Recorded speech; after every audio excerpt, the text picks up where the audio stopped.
My name is Evelyn Marsh. I am 39 years old, and I'm holding a brass house key right now.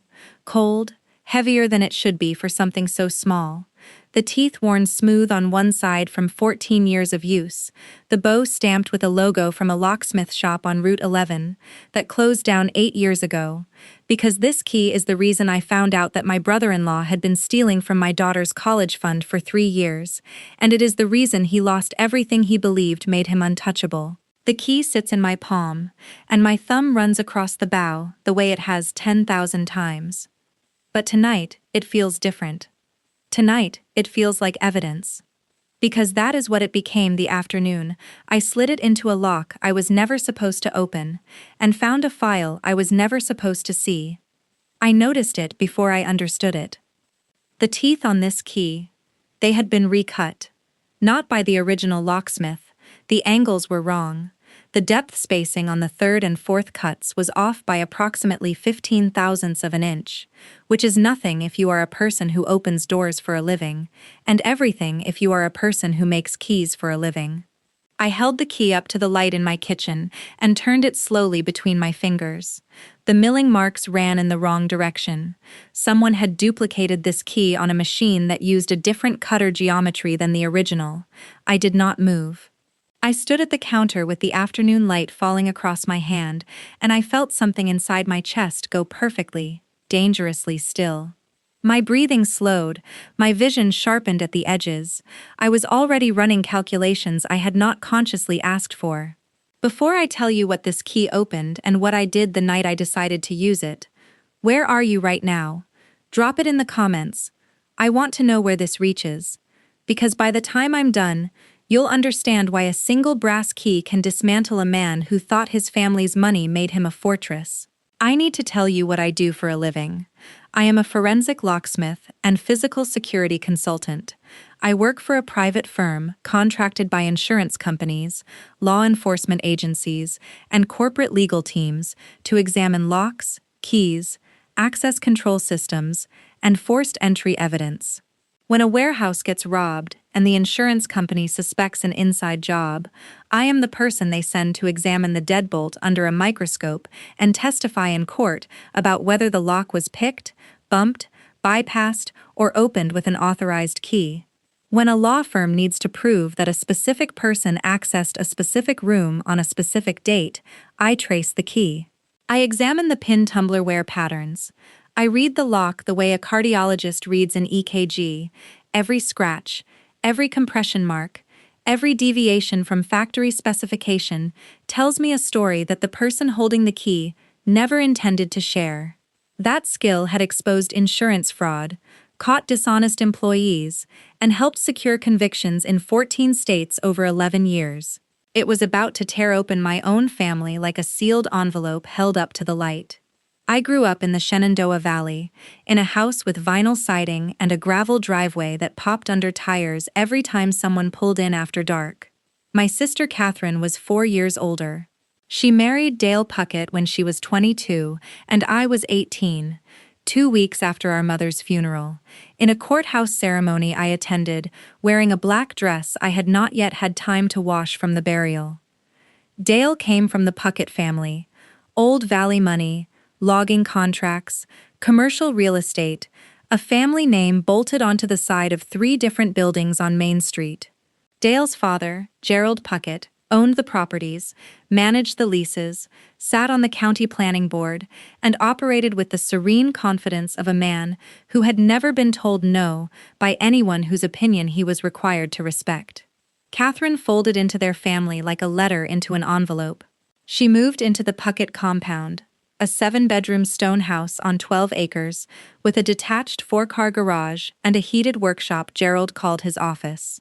Within a year, Catherine spoke like them, dressed like them, adopted their specific brand of generosity that always came with a receipt. She stopped calling me by my childhood nickname. She started referring to our mother's house as that little place on the gravel road. She did not say it with cruelty. She said it with the practiced distance of someone who had decided that where she came from was a draft she needed to seal shut. I did not resent her for it, not then. I was busy building something of my own.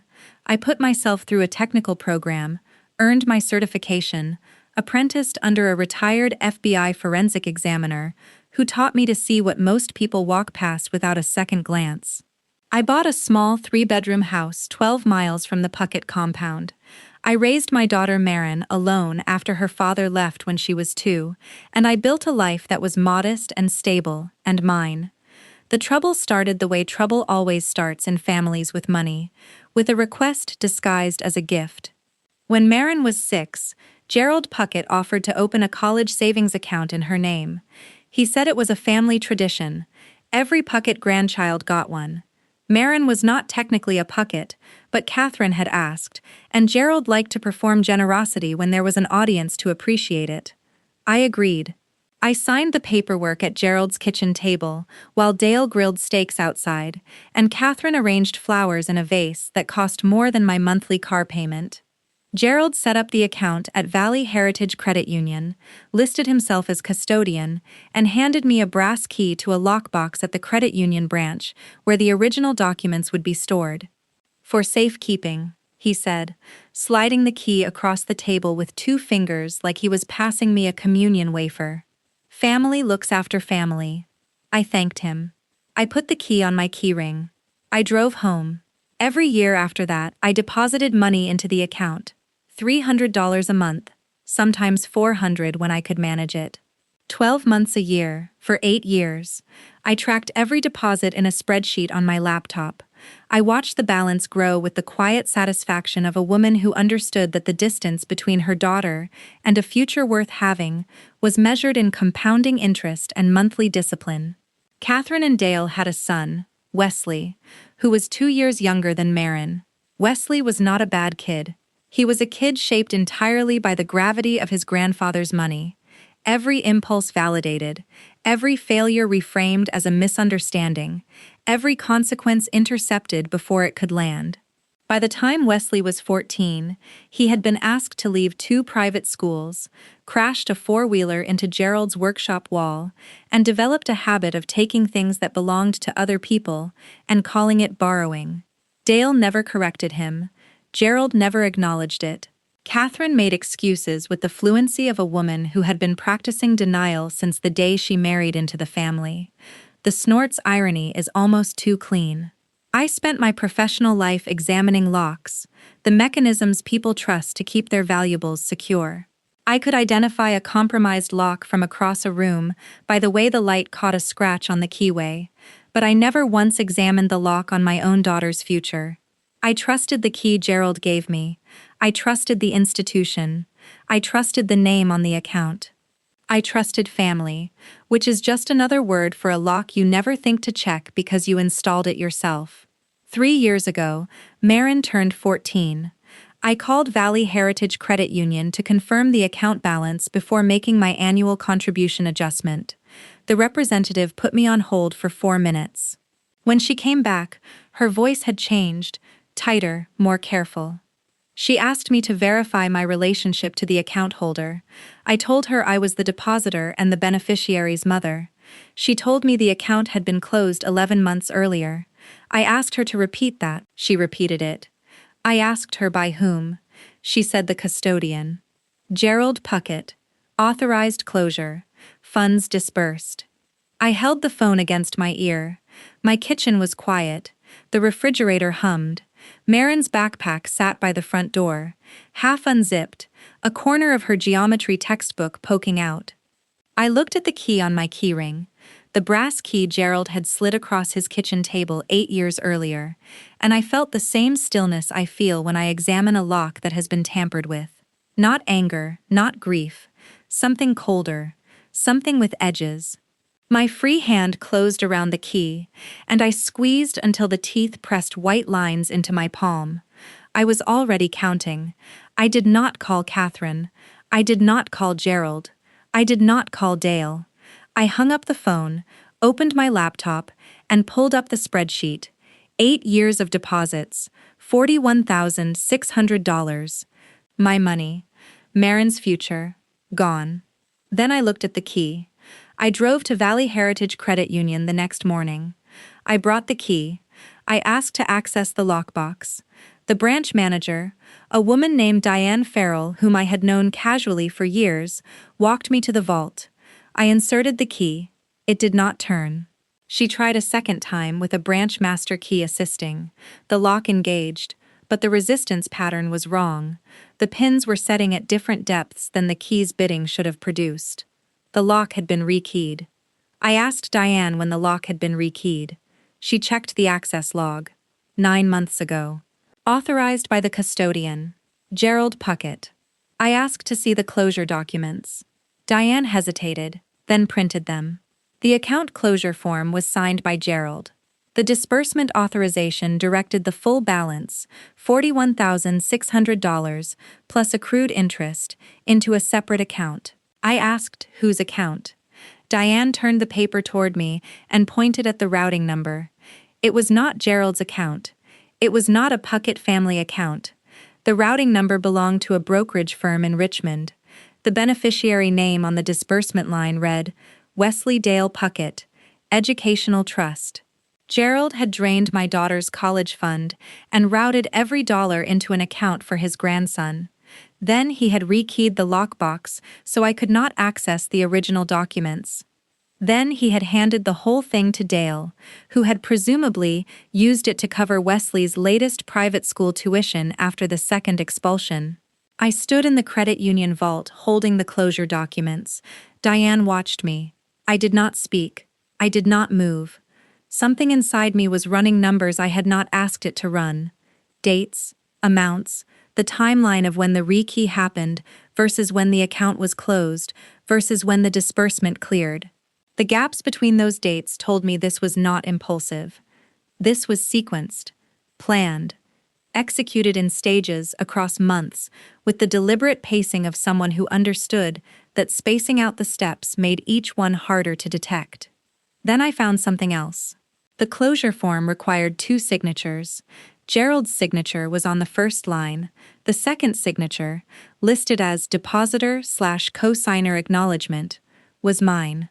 Except it was not mine. I had never signed that form.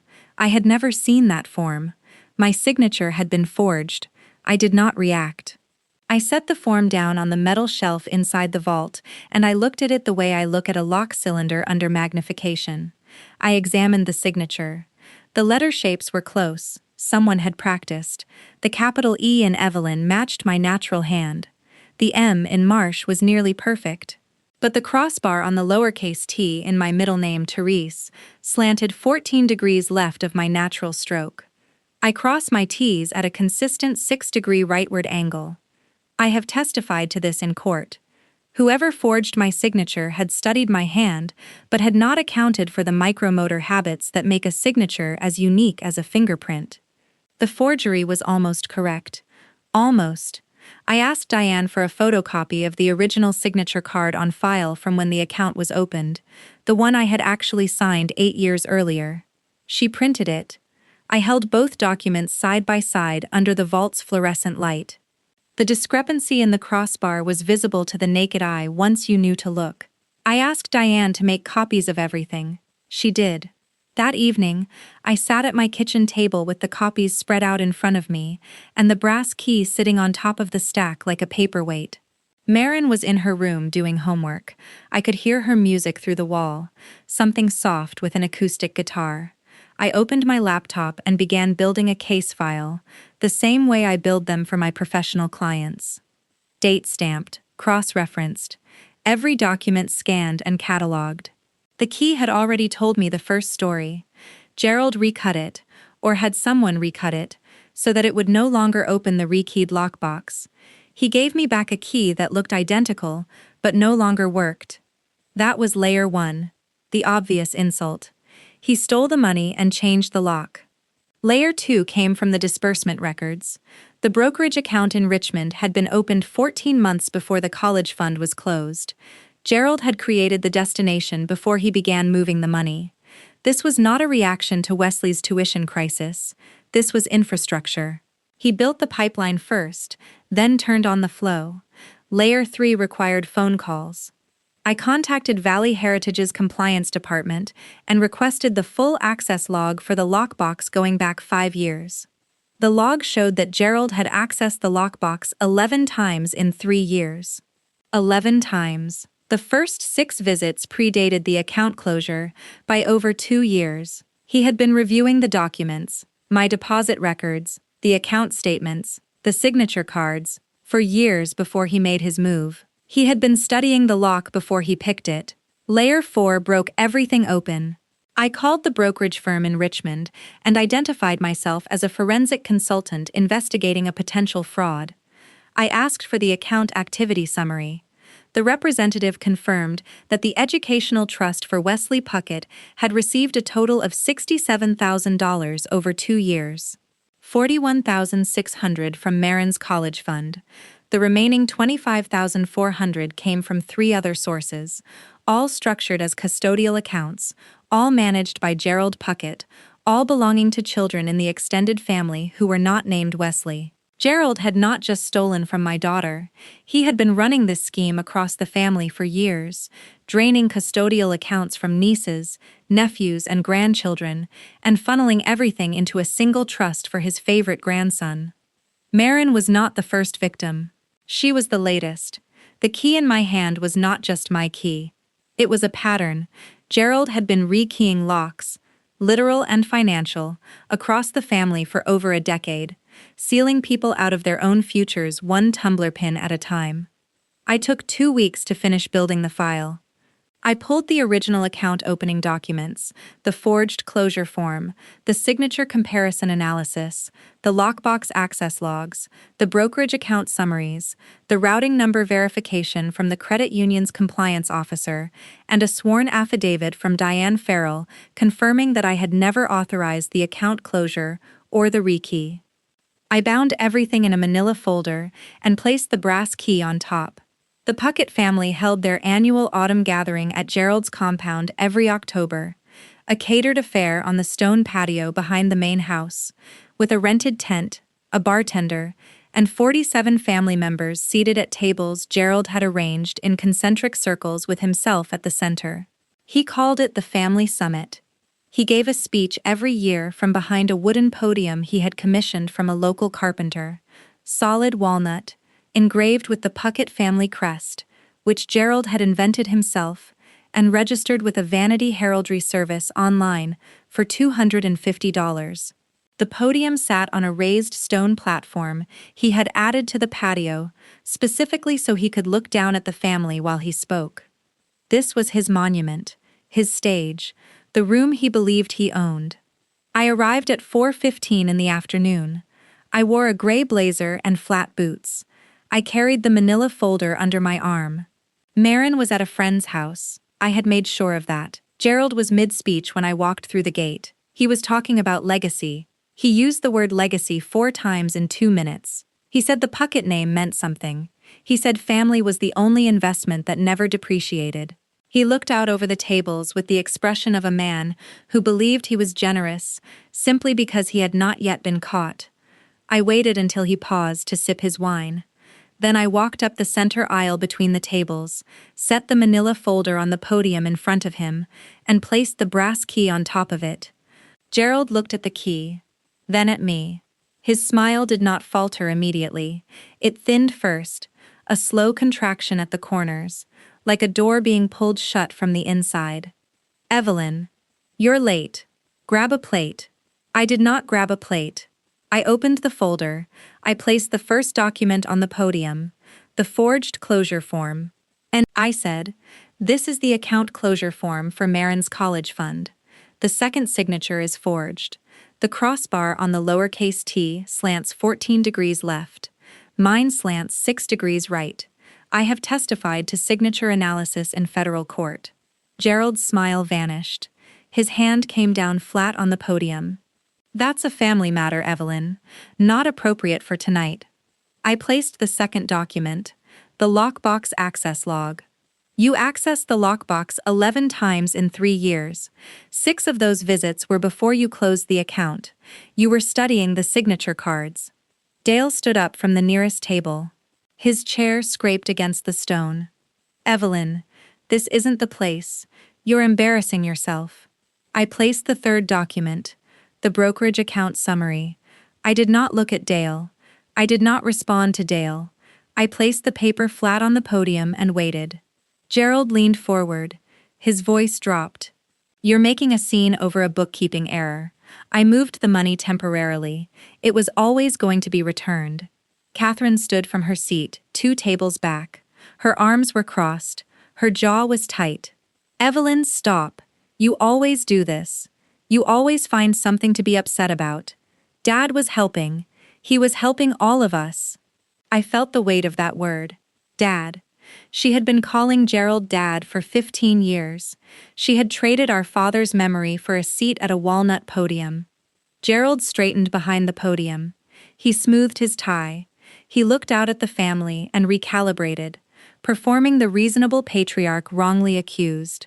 "Evelyn has always struggled with money. I set up that account as a favor. If there's a discrepancy, my accountant will sort it out Monday morning.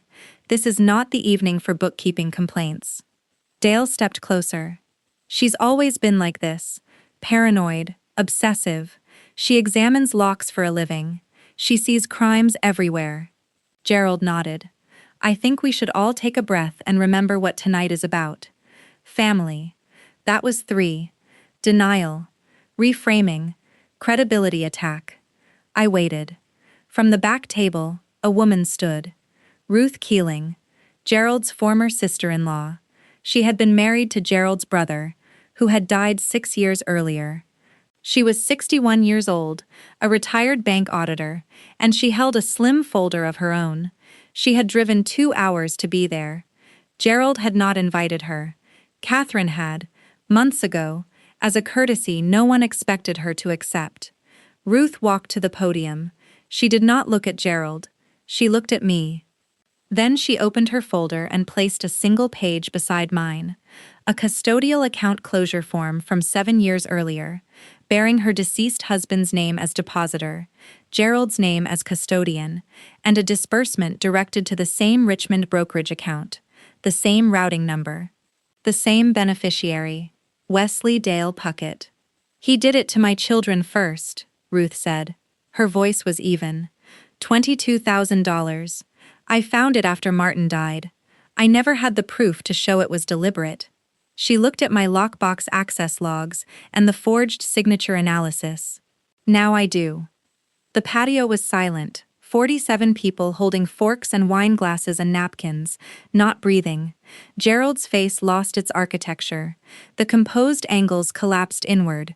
His mouth opened. No sound came out for 3 full seconds. Then he grabbed the edge of the podium with both hands and leaned forward. "Ruth, you ungrateful. Martin would be ashamed of you." I picked up the brass key from the podium. I held it between my thumb and forefinger so the entire patio could see it. I spoke one sentence, quietly, into the silence. "Gerald builds locks to keep people out of what belongs to them, and calls it protection." I set the key back down. I closed my folder. I did not say another word. Catherine did not move from her chair. Her hands were in her lap. Her face was the color of candle wax. She was staring at the brokerage summary, at Wesley's name printed in 12-point type beside a number that included money she had watched me earn, month by month, year by year, standing at her kitchen table while she described her heated bathroom floors.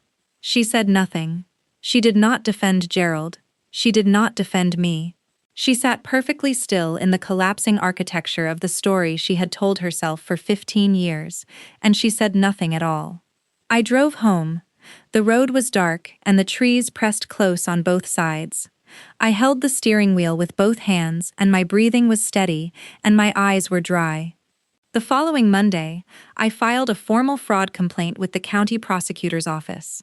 I submitted the full case file, the forged signature, the access logs, the brokerage records, the routing number verification, Ruth Keeling's parallel documentation, and Diane Farrell's sworn affidavit. The prosecutor's office opened an investigation within 72 hours. Gerald hired a defense attorney by Wednesday. The attorney reviewed the evidence for 3 days and then advised Gerald to negotiate. Gerald refused. He said the word legacy 4 times during the meeting, according to the attorney's later filing. The brokerage firm in Richmond froze the educational trust account pending the investigation. $22,000 of Ruth's children's money and $41,600 of Marin's money sat in a digital vault that Gerald could no longer access. The lock had been changed one final time, and this time he did not hold the key. Dale filed for legal separation from Catherine 6 weeks after the gathering. Not because he disagreed with what his father had done, but because the investigation had revealed that Dale had co-signed the brokerage account application. His name was on the paperwork. His exposure was direct. His attorney told him to create legal distance from Gerald before the indictment landed. He chose his own skin over his wife, his son, and the family name his father had engraved on a walnut podium. Catherine moved back into our mother's house, the little place on the gravel road. She called me once, 3 days after she moved in. She said she was sorry. She said she had not known about the forgery. She said she should have asked questions. Her voice was thin and careful, like someone walking across ice they knew was cracked. I listened. I told her I heard her. I did not tell her everything was fine. It was not fine. Some things can be rebuilt. Some things simply have to be lived with in their broken state until the shape of the break becomes familiar enough to hold. Gerald pleaded guilty to 2 counts of custodial account fraud and 1 count of forgery in the second degree. The plea agreement required full restitution, $67,000 returned to the accounts he had drained. His seat on the county planning board was vacated. His name was removed from the Lewis Street Business Association letterhead. The walnut podium sat in his workshop for 3 months before his attorney advised him to sell the compound to cover legal fees. The podium went to an estate sale. It sold for $40 to a man who wanted the wood for a bookshelf. Wesley, who was 16 by then, showed up at my door on a Saturday morning in November. He stood on my porch with his hands in his jacket pockets, his shoulders up near his ears, his eyes on the welcome mat. He said he had not known where the money came from. He said he was sorry about Marin's account. He said his grandfather told him the trust was a family gift. I believed him. He was a boy standing in the wreckage of choices made by men who had never once consulted him about the weight he would be asked to carry. I asked him if he wanted coffee. He said no. He said he just wanted me to know. I told him I appreciated him coming. I did not invite him inside. I was not ready for that yet. He nodded and walked back to his car, and I watched him pull away, and I hoped, carefully, without expectation, that he would become something the men in his family had not. Marin started her junior year in the fall. The restitution money was returned to a new account, one I opened at a different institution, in my name, with no custodian, no lockbox, and no key for anyone else to hold. I set up automatic deposits, $300 a month. The balance started climbing again. On the first Saturday of December, I sat at my kitchen table with my laptop open and a mug of coffee going cold beside the keyboard. I was updating the spreadsheet. Marin came down the stairs in her socks, hair still damp from the shower, carrying a college brochure she had picked up at a campus visit the previous week. She set it on the table beside my laptop and sat down across from me. She did not say anything. She just sat there, turning the brochure over in her hands, reading the back, looking at the photos of the quad and the library and the residence halls. The kitchen was warm. The refrigerator hummed. Outside, the first frost had painted the grass silver, and the morning light came through the window at a low angle that made everything look precise and clean. I reached into my pocket and set the brass key on the table between us. The teeth worn smooth on one side. The locksmith logo from Route 11 faded almost to nothing. It did not open anything anymore. It had not opened anything for a long time. But I kept it.